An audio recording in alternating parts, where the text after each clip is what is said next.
This is Brother Ron, and welcome to We All Be News Radio and TV, the news-free Dixie for the 21st century.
You know, I have not had the opportunity to really meet this young lady, but there have been some wonderful things about her. First of all, she is an attorney, and that's some things that a lot of females have not journeyed to a whole lot.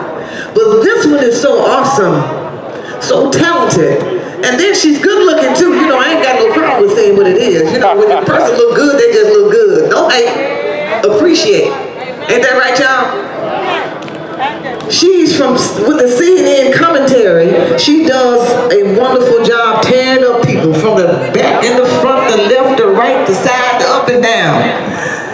And you're gonna love her like I already love her. I haven't met her yet, but I am so excited to meet a strong, black female who knows how to tell it like it is and make it do what it do.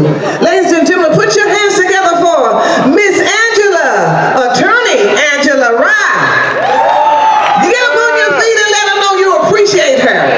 Yeah. Yes. Yeah. Yeah. One more time, Miss Angela Rye. Yeah. How's everybody doing? All right. Come up there, it's not that many of us, so I can talk a little closer. Sorry, my boat just came undone, so I'm trying to get my life together. And somebody spilled fruit punch on my shirt or something earlier. Anyway, it's a pleasure to be here in Memphis once again today. I hate the circumstances. I wish that, did the mic go? Oh, okay. I wish the circumstances were different, that we were not, maybe I should step back here. That we were not commemorating the death of Dr. King. I wish that we were celebrating a birthday from January for him instead.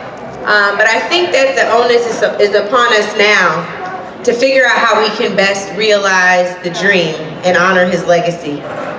We spent a lot of time in February, my first time coming to Memphis and addressing Memphis, talking about the problems that exist, talking about whether or not this is a Memphis that we all could be proud of.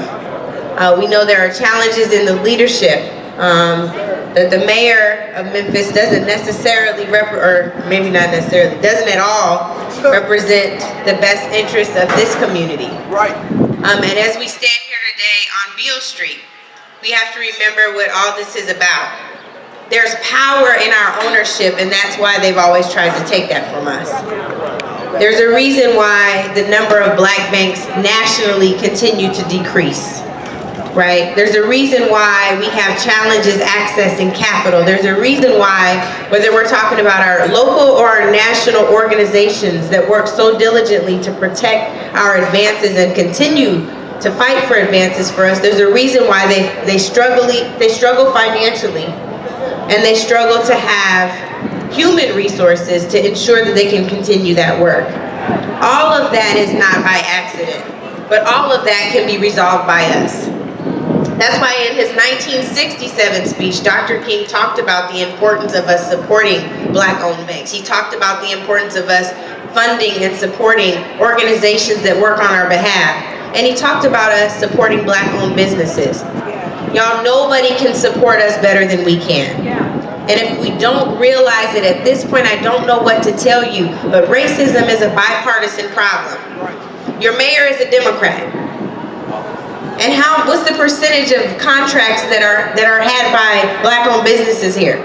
Less than 1%. Keedron said less than 1%. What's the number of black folks who are in senior positions with the city? Too many. I would argue not enough. Not the folks who are elected, the folks who are hired. Right?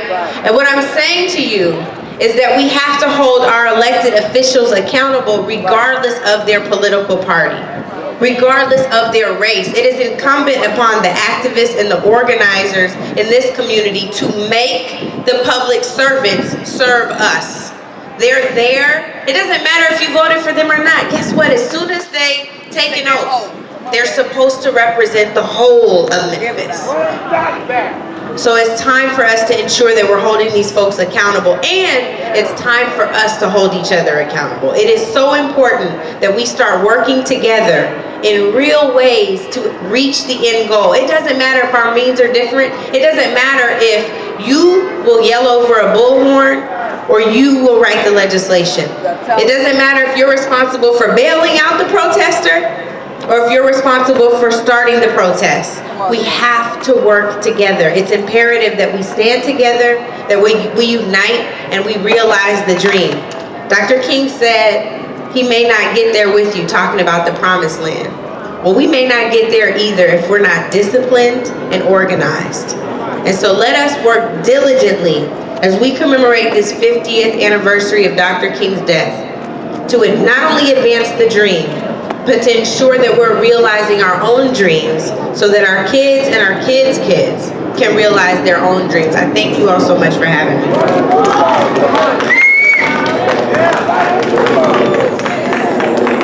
Thank you, darling. Put your hands together, ladies and gentlemen, for attorney Angela Rye. Oh, you can do a whole lot better than that. Yeah. It's just an honor to have her here. You know, being on CNN and being all over the world, and people can see and view you, but to see you in person is a beautiful thing. Put your hands together for her and let her know that you do appreciate her being here. Yes.